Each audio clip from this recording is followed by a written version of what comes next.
Recognizing one's privilege, like yoga, takes practice. Also, like yoga, recognizing our privilege is challenging and at times uncomfortable and frustrating. Ultimately, both are rewarding and for the betterment of the world around us and ourselves. Each time we step onto our mats and into the world, we are confronted with choices. Choices such as, will I be present and aware? Will I notice and respect the differences between my body and the bodies of others?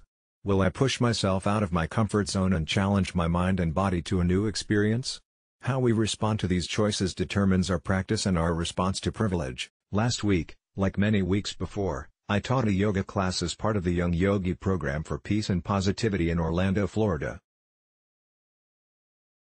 I rotate among other yoga teachers who offer an hour-long session on Wednesday evenings for Orlando's Youth Advocate Program, YAP.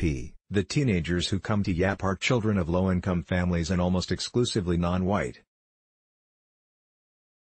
Like most non-profit, volunteer-based organizations, there is a level of amicable disorganization happening at all times. At 5 o'clock, when class is supposed to start, Heidi, the woman in charge, gives me a knowing glance and asks if I'm able to stay past 6 and wait another 15 minutes for class to begin. Two girls nearby are engaged in a lively conversation, and I inadvertently begin to eavesdrop. An upcoming dance competition is the topic, and the one's plans for twerking is being debated. To prove her point, she jumps up and shows off her moves. Laughter emanates from the other teens, and I notice the dancer checks to see if I too am paying attention. I smile, giving her the approval she seeks, and then look away. On the other side of a room, a tall boy sits alone picking imaginary dirt off his white sneakers. More kids trickle in. None look familiar. I have no understanding of who comes when or why, and there is never much chance for Heidi and I to talk about what's going on. I feel disconnected from the program and the teens, and, at the same time, there isn't much space for growth given my limited involvement. I am happy to volunteer because I believe in the benefits of yoga and because volunteering makes me feel good. Ready to start? Heidi asks. I nod and stand. The room is now. There are the original two girls and the young man in the white sneakers, another boy, 3 more girls, and 2 advocates, also male and female. I've seen and chatted with the male advocate multiple times before.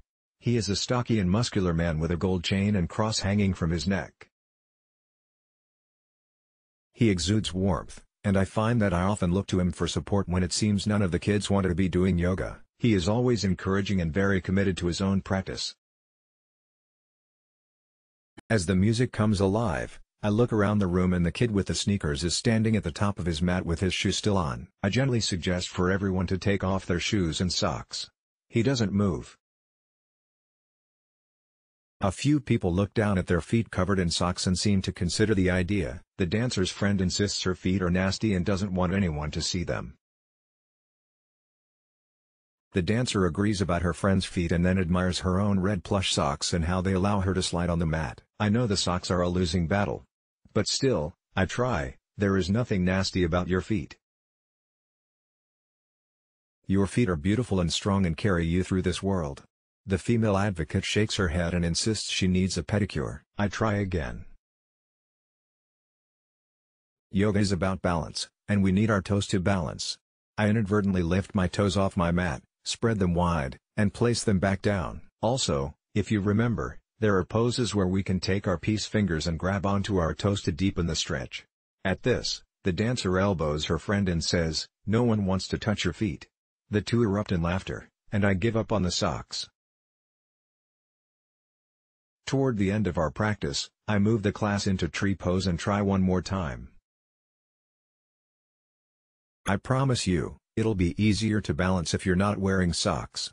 No takers. I look to my friend in the Hawaiian shirt, whose socks are still on and whose foot is pressed firmly against his knee. I let go of the socks and cue the importance of eliminating pressure from our joints. After class, as I am packing up to go, Heidi thanks me and offers me a sandwich. I know dinner is waiting for me at home. The tray in front of me contains ham and American cheese on white bread, My friend with the gold chain stands near Heidi holding 2 large containers of off-brand soda and some plastic cups. I smile appreciatively and decline. Teens from the other program begin to fill the room and everyone lines up as plates are passed among them. Heidi is already busy handing out sandwiches as I call out goodbye. Later, on the couch, with a belly of organic meat and fresh vegetables, I think about those sandwiches, about the students, about their socks. Why won't they take off their socks? They're not the first group I've taught who refuses to take off their socks, but why? Google offers no help. I turn to my wife and ask what she thinks. Germs, maybe? A fear of dirty floors and disease and a lack of health insurance or access to medical facilities. Plus a mistrust in the medical industry. Her master's in public health is showing. While I do think she's onto something, I still want more. And so I do what we're not supposed to admit we do. I do what I know better than to do. I do what I hope will answer my question. I text my friend Alicia, because Alicia is black. Alicia and her boyfriend Jason confirm what Abby said. Sitting in my home, a place that is safe and clean, with a belly of nutritious food, I feel guilty for not knowing why the app teens and adults insist on wearing socks. I am embarrassed because I have never feared germs or lack of access to adequate health care. I feel ashamed of my privilege. Writing these words makes me feel uncomfortable. How do I tell this story without sounding like a pretentious asshole? Will the tongue-in-cheekiness of referencing my black friend come off as funny, or do I sound like someone needing to defend their lack of racism by having a black friend? I know that, intentionally or not, I am racist because I am privileged, because I am white.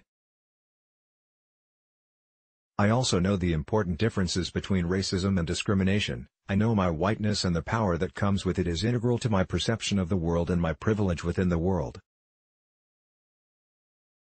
Writing is hard not only because it makes me feel uncomfortable but also because I can't find the words to describe my experience. I want to stop writing, but Audre Lorde tells me that my silence will not protect me and asks us all to find the words you do not yet have. The poet Thich Nhat Hanh tells us, no mud, no lotus. He claims suffering is a necessary step toward happiness. He reminds me why I need to write. I need to acknowledge my privilege and feel the discomfort it causes me. We all need to feel this discomfort. We all need to practice recognizing our privilege, or none of us will be happy. Let's block ads. Why?